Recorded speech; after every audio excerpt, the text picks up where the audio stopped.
Bueno, Jorge Enrique Abello, hoy vamos a estar hablando de tu nuevo libro, Saturno Tropical. Vale, maravilloso. Gracias por la invitación.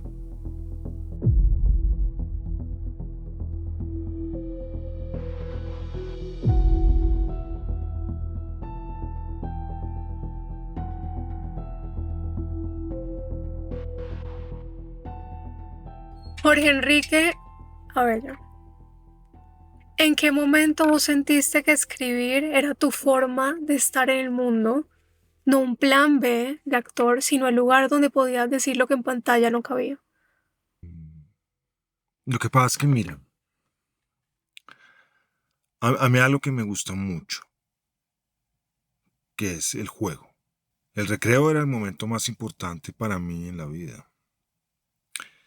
Y en el juego está quienes juegan, quienes observan el juego y quienes mandan el juego. Pero resulta que a mí me gusta estar en los tres lugares. Me gusta jugar, actuar. Me gusta ser espectador, voyeur, quien ve el juego. Y me gusta a veces ser el que manda el juego, ser director. Y así toda la vida transcurrieron mis recreos. Yo tenía una dislexia muy grande, una agnosia visual muy fuerte, y eso realentó mi aprendizaje para leer, escribir y para las matemáticas. En las matemáticas lo complicó mucho y solo hasta ahora, ya de viejo, pues estoy volviendo a estudiar matemáticas y volviendo a meterme en ese tema porque me gusta muchísimo. Ya digamos que puedo hacerlo de una manera mejor, ya que superé mis dificultades. Pero, pues, me escondía mucho en los libros. Era un lugar donde me gustaba estar porque no estaba sufriendo por ser el último de la clase, no estaba sufriendo por no llenar las expectativas que los demás tenían de mí, por no lograr una buena nota, porque encontraba en los libros la posibilidad de vivir seres humanos distintos, ser otros, ¿no? Me encantaba mucho leer muy pequeño El Barón de Munchausen, Julio Verne, ser un capitán de 15 años, viajar al centro de la Tierra, ser parte del Gun Club que fue la Luna, tener las aventuras locas de Munchausen, me fascinaba. Dumas me encantaba, ¿no? Ser héroe gascón que no necesariamente era muy educado, pero podía ayudar a la reina, o revivir como el conde de Montecristo, no, saltando como si fuera un cadáver de la cárcel de If.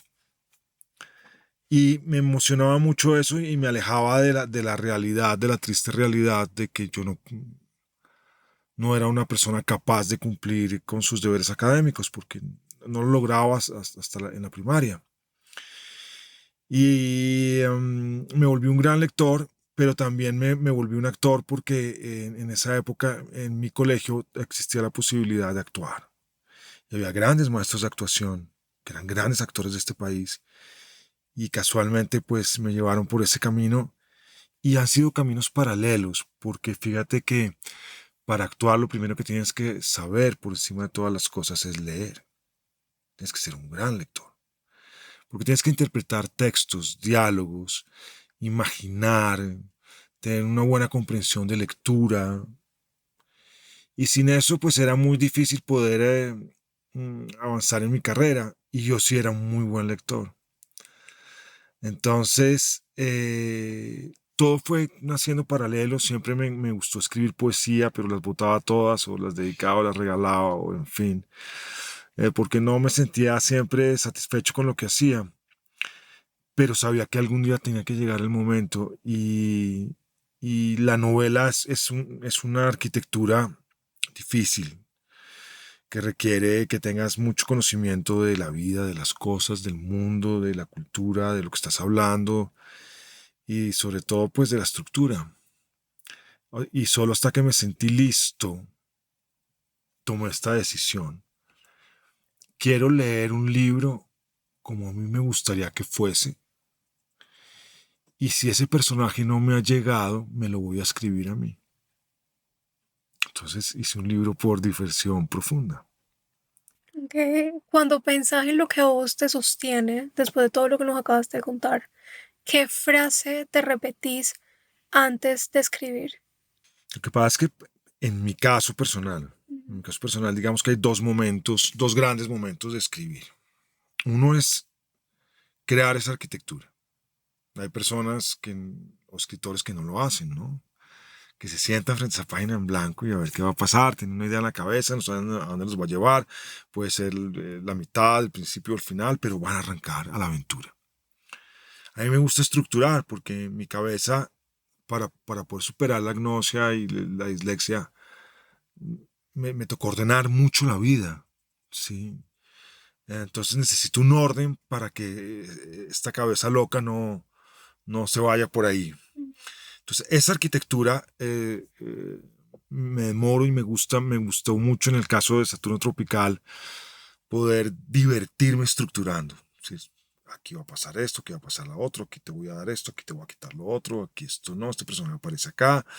Vamos a ver cómo están los clímax, los preclímax, vamos a ver cómo juego con el espectador para llevarlo en presente a esto, cómo están los tiempos, todo eso.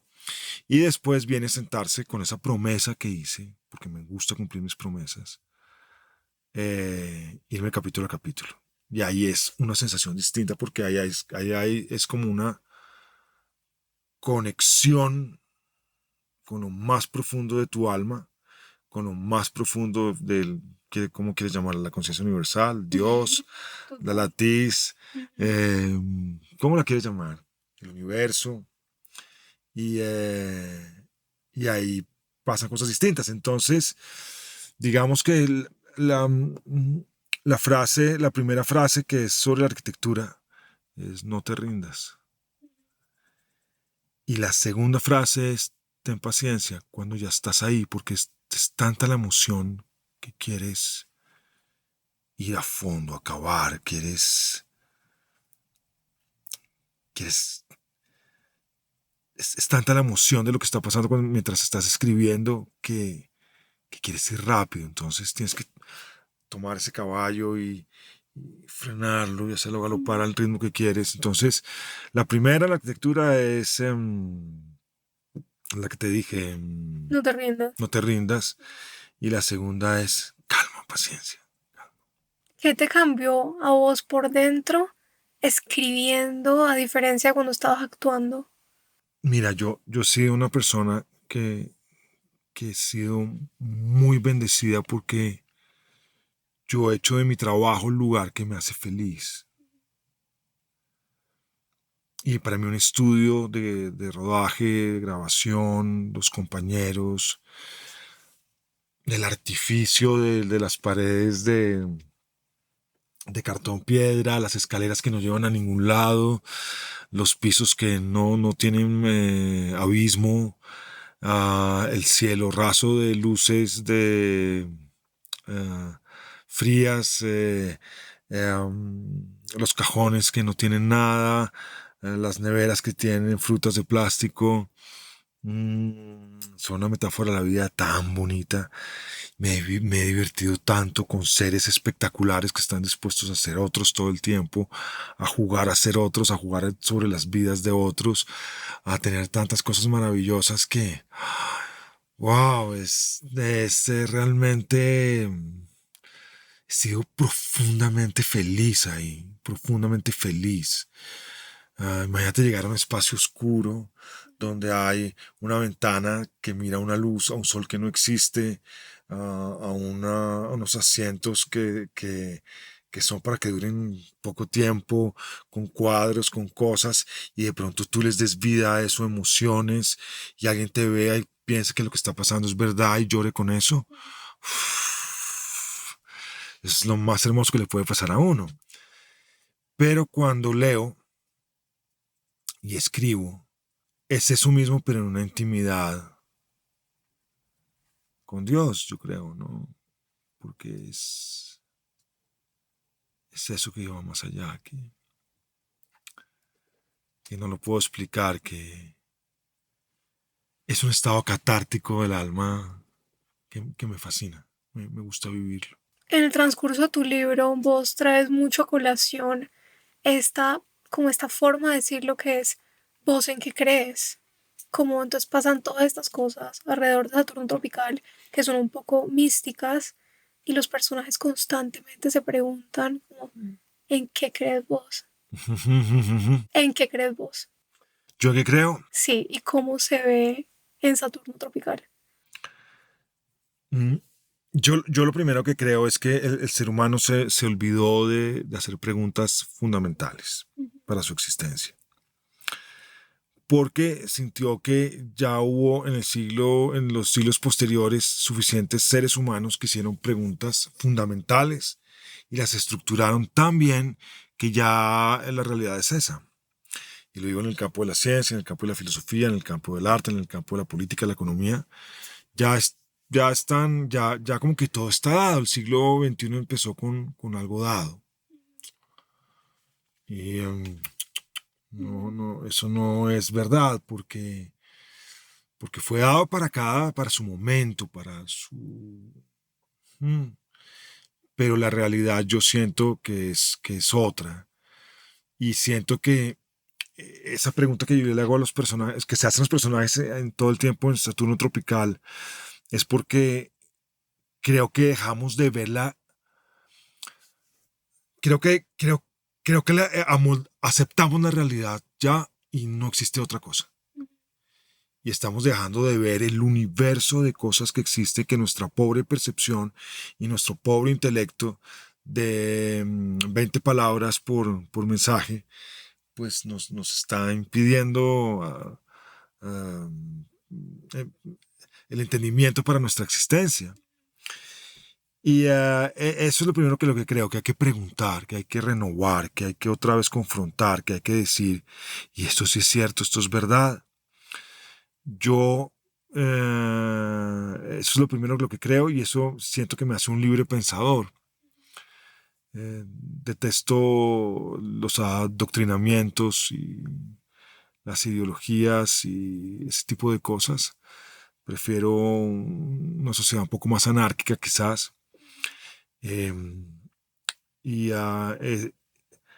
creo creo en Dios profundamente, eh, pero siento que la palabra Dios y la concepción de Dios y la cifra de Dios está nombrado de maneras distintas en cada cultura y a través de la expresión de esa religión de cada cultura. Y creo que soy muy respetuoso y amoroso con eso. Entonces, como tú desees llamar a Dios, yo... Lo vas a respetar. exactamente. Y finalmente, en el Dios que yo creo es en un Dios que es maravilloso porque está dentro de ti, dentro de mí, y es el amor.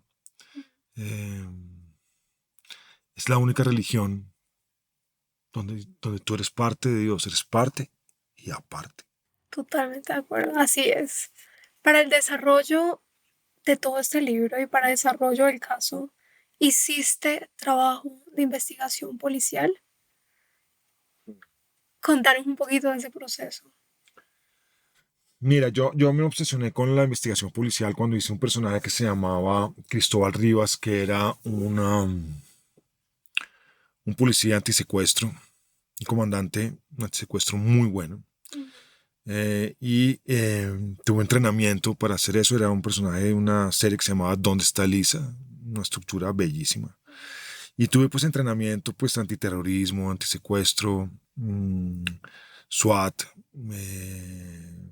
seguimientos, todo lo que está relacionado con el oficio de un policía, digamos, de alto nivel. O sea, mejor dicho, quedaste ya listo.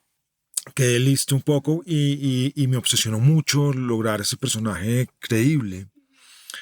Ah, ah, y siempre me ha llamado mucho la atención todo lo que está relacionado con ese género, ¿no? Que es el thriller policíaco, la novela negra de toda la vida, ¿no?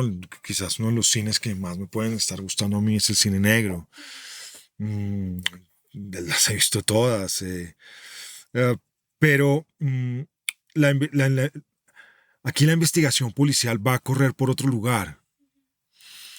Porque fíjate que, por ejemplo, pues tú tomas a un Sherlock Holmes y es una versión de Guillermo de Ockham, ¿no? Sobre la duda razonable y sobre el método lógico para dudar realmente. ¿No? Y lo mismo Agatha Christie, lo mismo el de Edgar Allan Poe un poco, y lo mismo, aunque Edgar Allan Poe juega con humor con eso, y lo mismo el padre Brown de Chesterton. Pero si vas a Estados Unidos, que es la nueva novela, ¿no? Hammett, toda esta gente, te va a mostrar uno más politizado, ¿no? Uno más de... eh, más de lo que tiene que ver con Estados Unidos y con todas las fuerzas que se estaban dando durante los 30, 40, 50, 60. Y si vas a Latinoamérica, pues es aún más politizado por lo que somos.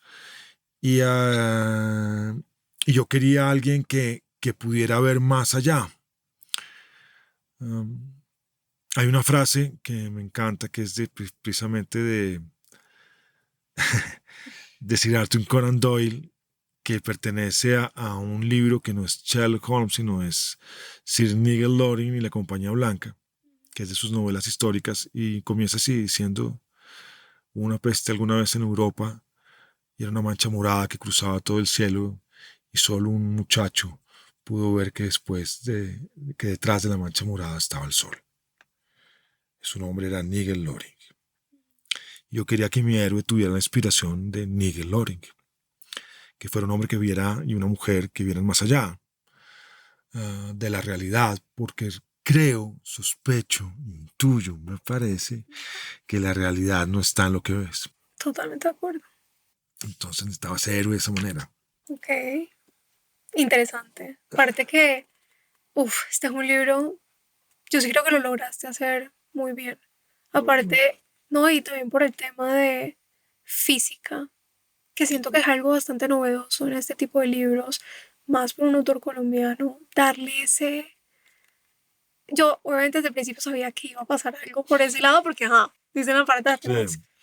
pero lo lograste hacer de una forma y también mezclar tanto de cierto afecto y de cierta forma el realismo mágico de Barranquilla y como la radio lo que sonaba y hablar de la política y de, o sea, siento que es un libro tan poderoso porque habla de todo. Se me hizo a mí, la verdad, habla de todo. Barranquilla vibra como clima moral y realmente como clima de todo este libro. ¿Qué le hizo esa atmósfera del corazón de los personajes de Saturno Tropical? Tú tienes razón, eres muy acertada en lo que acabas de decir, es el clima moral. Sí. Pero Barranquilla, digamos, es un clima moral extremo de lo que es el resto del país.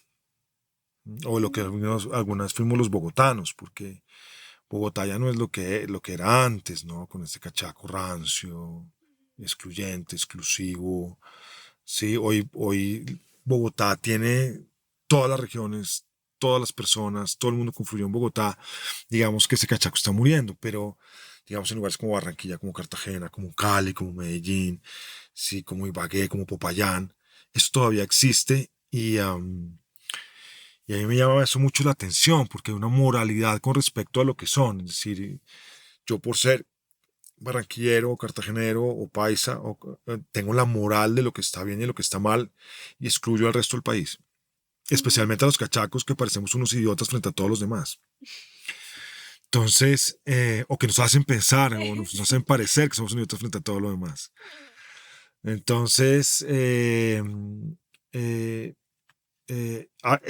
por un lado. Por otro lado, existía algo que es muy fuerte y es que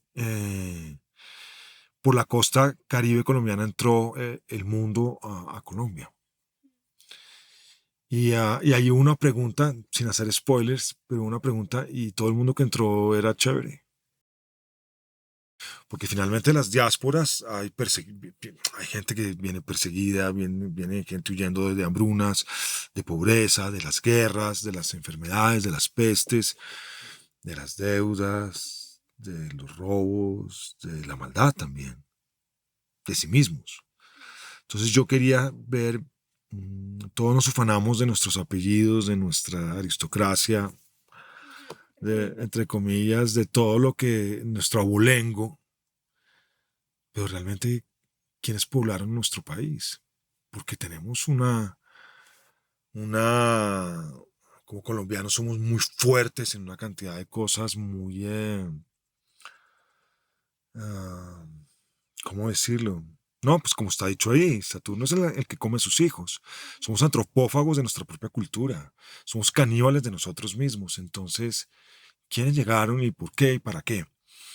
Entonces, era importante que ver, digamos, en el lugar que fue génesis de toda esa entrada del mundo a Colombia, yo quería, que era Puerto Colombia, quería empezar esa pregunta. Eh, Quería además... eh,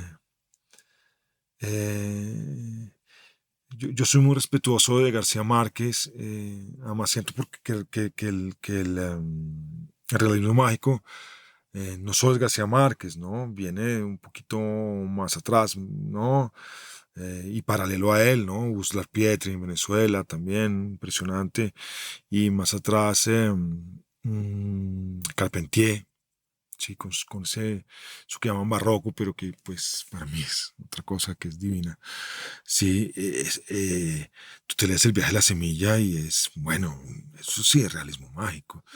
Eh, a- a- a- Anterior, pero yo soy muy respetuoso de García Márquez porque además lo quiero muchísimo, lo admiro muchísimo, amo sus libros.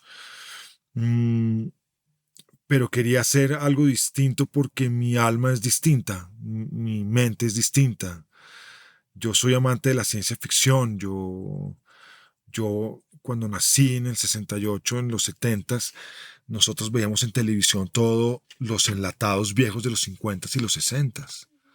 Entonces nosotros veíamos Star Trek, veíamos Perdidos en el Espacio, veíamos Tierra de Gigantes, veíamos todas las novelas de Julio Verne puestas de diferentes formas. Entonces realmente yo en los 70 en Colombia crecí como un niño donde la ciencia ficción era supremamente importante. Y después comencé a conocer a Wells, empecé a conocer a Bradbury, comencé a conocer a Lovecraft, bueno, a una cantidad de gente maravillosa. Y, y me pareció supremamente paradójico que además, sí, el único de los únicos escritores de ciencia ficción colombianos sea barranquillero, que fue el mayor, ¿no? José Félix fue el mayor.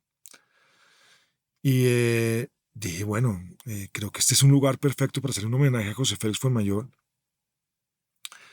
y para hablar de algo que palpita tan fuerte en esa génesis que es Barranquilla, ¿no? Que palpita tan en nuestro corazón, como digamos nuestra mitología, ¿no? Porque García Márquez se encargó de construir esa mitología. Entonces, creo que fue por ahí. Ok. ¿Cómo construiste toda esa psyche y toda esa parte detrás de los personajes? Porque aparte todos están muy bien identificados. O sea, uno ya medio entiende quién es qué, entiende también mucho cómo actúan, porque actúan. eh, y al final logran también hacer una armonía entre ellos bastante interesante. ¿Cómo lograste eso? Y esta fue una idea que tenías originalmente. O sea, vos cómo fuiste también construyéndolos y juntándolos. Mira, lo que pasa es que para escribir esta primera novela me dieron poco tiempo. Ok. ¿Cuánto tiempo te dieron? Realmente me dieron 4 meses. Nada. Primero me tomé 6, que tampoco es nada. Para escribir una novela, de corregirla y todo eso no es nada. Entonces me tocó correr bastante. Entonces tenía dos opciones: invento los personajes o los creo. O los creo o los conozco. Entonces te voy a contar una, digamos, por así decirlo, intimidad. Yo provengo de un medio que es la televisión, ¿sí? Y la televisión yo tengo que hacer muchas escenas diarias. Sí, cuando estás haciendo una novela tan larga, tienes que hacer 1.500 escenas en un año. ¿Y cómo haces para todos los días hacer tantas escenas, con tantas relaciones, con tantas personas, y cada vez que pase parezca como si estuviera pasando la primera vez. Pues yo lo hice, después me enteré que era constelando. Empecé a constelar, entonces esta persona, este personaje es tal persona en mi vida, esta otra persona es tal persona en mi vida, esta otra persona es tal persona en mi vida, y voy a constelar lo que yo siento por ellos. Y empezaron a funcionar, o siempre han empezado a funcionar las cosas espectaculares con lo que hay ahí, para mí un poder de entendimiento y de mensaje muy grande hacia los demás. A veces los dije, otras veces no. A muy pocas personas les he dicho quiénes son, qué mis personajes y en los personajes con los cuales me toca asociarme en cada historia. Pero aprendí eso. Y dije, bueno, pues tengo que tener personajes que ya yo conozca bien. Entonces, todos los personajes que están en la historia existen en la vida real. Ok. ¿Te ves reflejado con alguno? Claro. Yo me escribí fue el mayor a mí. Obviamente, eso Sí, te iba a preguntar. claro. Pues Ajá. alguna parte de la biblioteca Mayor es mi biblioteca. Algunos Sí. objetos que hay ahí son míos. Eh, yo oigo Mahler desde muy chiquito. Que Ulises esté ahí también. Claro, Ulises está todo Sí. el tiempo. Joyce. Mm, yo soy borgiano. Aquí el clímax es entre la repetición de mil espejos. Amo Wells, ¿no? Entonces, no, de por sí, pues hay una cantidad de cosas muy, muy ahí características de lo que me gusta a mí. Y dije, bueno, pues yo voy a escribir desde lo que me gusta. Los personajes existen, pero hay personajes que existen negativos en mi vida y hay personajes que existen positivos en mi vida. Los positivos todos tienen sus nombres. Los negativos, fíjate lo que pasó tan loco. Contame. Yo les dije, no quiero ofender ni hacer sentir mal a nadie con lo que escribo. Les voy a cambiar o de sexo o de nombre, evidentemente, o los voy a poner en un rol distinto al que ocupan en mi vida. Y cuando lo hice dije, oh Dios, claro, es lo que realmente son.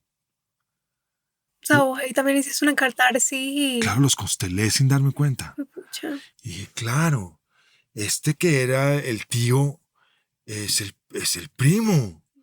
Y este que es la mamá, por decir cualquier cosa, realmente es el hijo.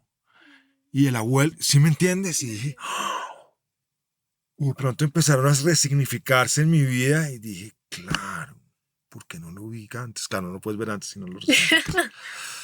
Entonces, ahí cobraron una vida muy importante todos esos personajes.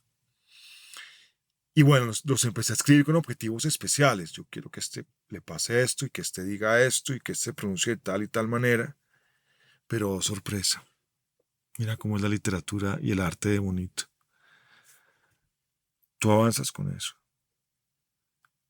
Pero hay un día en que cobran vida. Y tú tratas de llevarlo y tratas de llevarlo y no se deja. Él quiere ir por acá. Y tienes que empezar a respetar el camino dentro de tu estructura de donde quieres llegar, pero la vida de ese personaje y él empieza a hablar solo. Ok, teniendo en cuenta que ya nos aceptaste, que más o menos vos sí sos mayor en cierto aspecto, si fue mayor pudiera formular una pregunta que si obtuviera respuesta sobre Dios, la muerte o el destino, ¿cuál harías?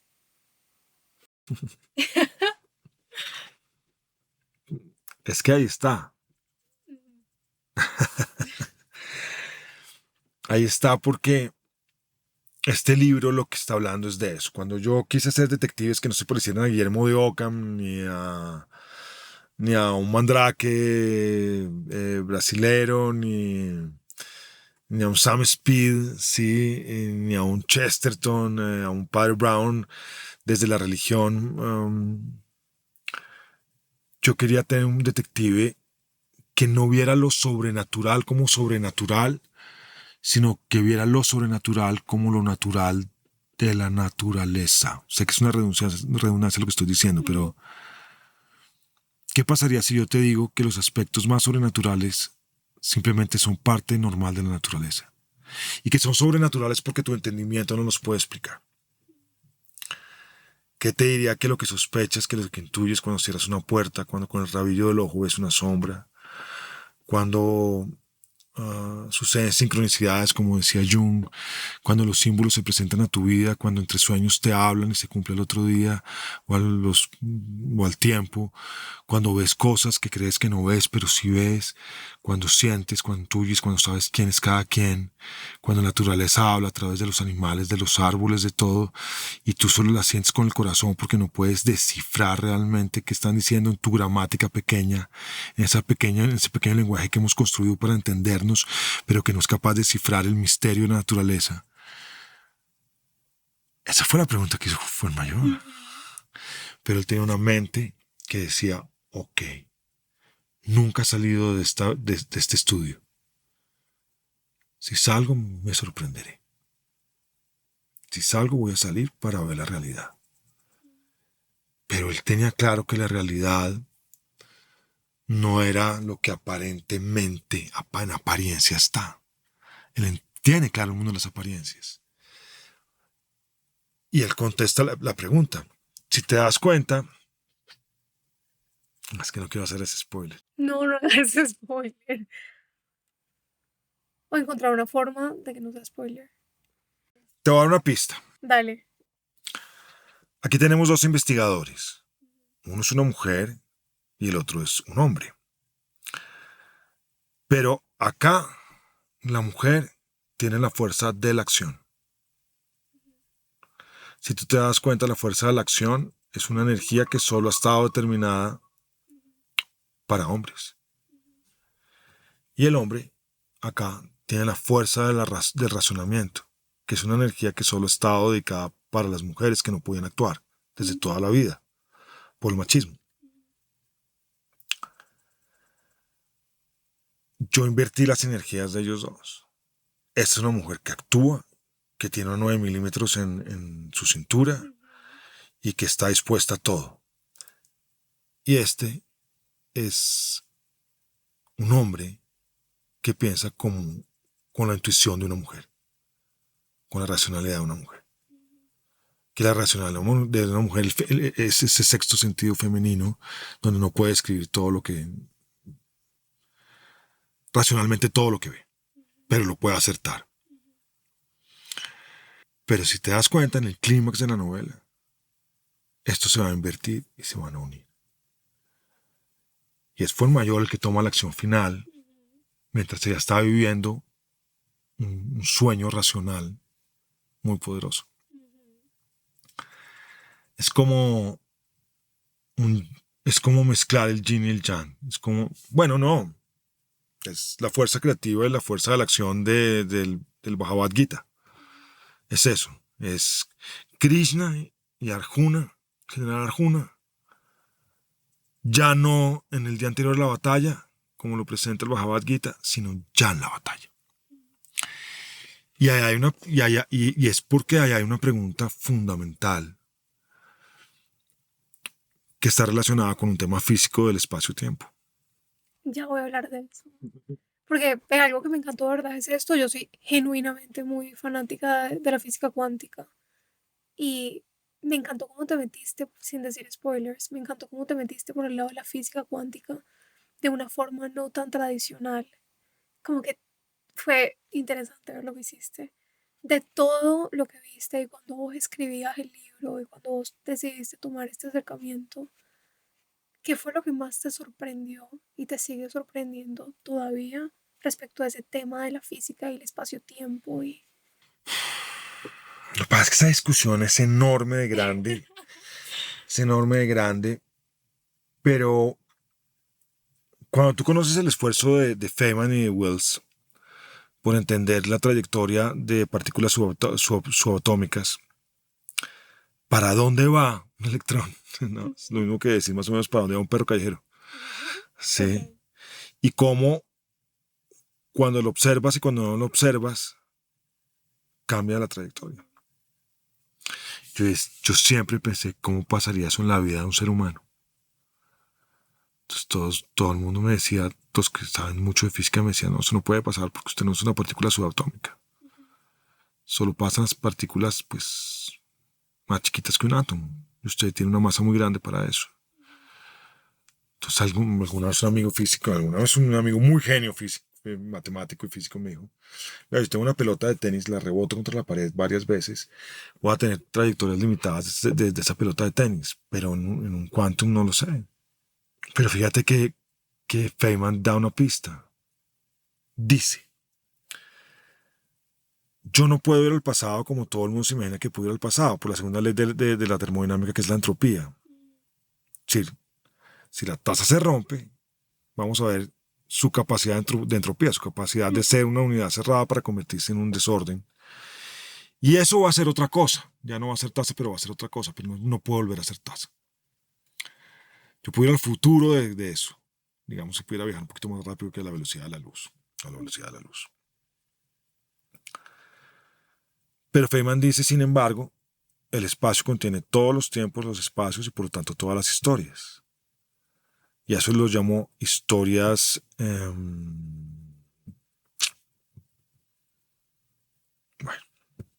se me olvidó ahorita. Historias consistentes. Entonces él dice, es posible que usted pueda saltar de una historia suya a otra historia suya. Él no describe qué pasa cuando saltas de una historia tuya a otra historia tuya. ¿Cómo llegas? Es la misma dimensión, eres tú mismo más joven, eres tú mismo más viejo, eres tú mismo naciendo, eres tú mismo después de morir, eres tú mismo en otra circunstancia. ¿Sí? Y ahí nace pues, esa pregunta de Feynman. Él dice, solo podrías hacer otra vez como lo hace un quantum, sí, a través de un salto cuántico, pero pues eso no pasa en nuestras vidas. Y yo lo que quise hacer, ¿qué pasaría si eso pasara en la vida de un hombre? ¿Y sabes por qué me lo pregunté? Porque en relación a un ser humano, una partícula subatómica pues es invisible prácticamente, de lo pequeñita. Pero yo frente al sistema solar soy igual que una partícula subatómica. Entonces, con respecto a aquel mundo de las cosas pequeñas y las cosas grandes. Y la teoría, la hipótesis de un amigo mío, Mauricio Vélez, que presentó a la Real Academia de Canadá de Astrofísica, me dio la posibilidad de empezar a jugar con eso. Donde decía que realmente el tiempo, lo que está pasando es que no hubo un Big Bang como Big Bang esencialmente, y por lo tanto el espacio no se está expandiendo. Es infinito, pero no se está expandiendo. Y lo que está sucediendo, ese redshift que vemos, como si fuera el testigo del espacio que se está expandiendo, realmente lo que es un ralentamiento del tiempo, causado por la gravedad. Y eso me llevó, sí, es divino, y eso me llevó a decir, le voy a responder ese paper a Mauricio con esta novela. ¿Cómo sería eso en la práctica? Ahora, mi práctica tiene muchas dudas porque es una hipótesis literaria, pero también tiene mucha seriedad en cómo está puesta. Fíjate que hace poco encontré un artículo de un laboratorio japonés que está haciendo exactamente lo mismo que pasa con Alicia en la novela. Lo que prueban con Alicia en la novela, lo están haciendo. Con la idea de ver el pasado. ¡Qué locura! Sí. ¡Qué locura!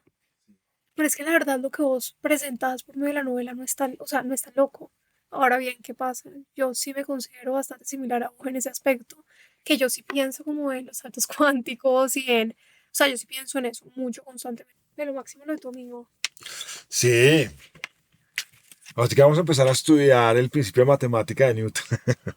Pero, ¿en qué momento vos decidiste empezar a volverte a meter en el mundo de las matemáticas y eso? Porque vos nos Nunca las entendí. Pero, ¿y ahora sí estás estudiando? ¿Lo que nos contaste? Lo que pasa es que pasó algo muy divertido y es que él me dijo, ve marica, te voy a mandar la ecuación de Hubble y yo la derivé y me dio esto. Él contó con que yo estaba capacitado. Es cuando me mandó y dije, la derivó. Ve.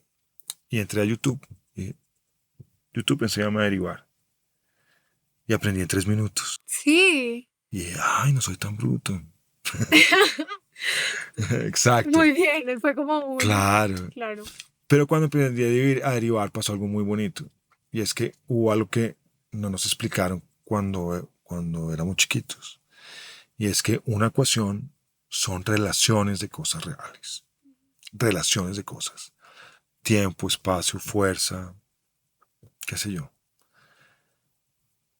Pero esa conjunción de relaciones son preguntas para hallar cosas.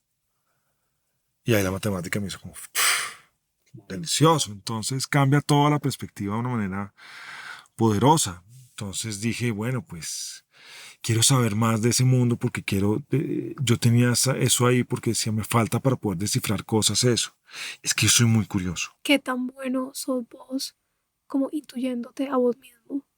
No, porque recuerda que aquí el truco es venir sin memoria, para olvidar que tu camino heroico. Entonces tienes que seguir tu camino heroico. Una última pregunta. Cuando los aplausos se apagan y vos llegas a tu casa de trabajar o de escribir y estás cansado y te acostás, ¿qué es lo que vos te repetís a vos mismo para seguir? Por fuera de las luces, por fuera de Ah, no, los... es muy sencillo. ¿Qué? Es la última frase, no, la penúltima frase de Lo que el viento se llevó entre Clark Gable y Vivian Lee, entre Red Butler y Scarlett O'Hara. Ah, no, sí, es la última. Red Butler, la penúltima, le dice, sabes, me importa un bledo. Y se va.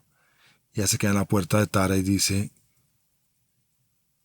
mañana será otro día. ¡Tan! Y cierra la puerta.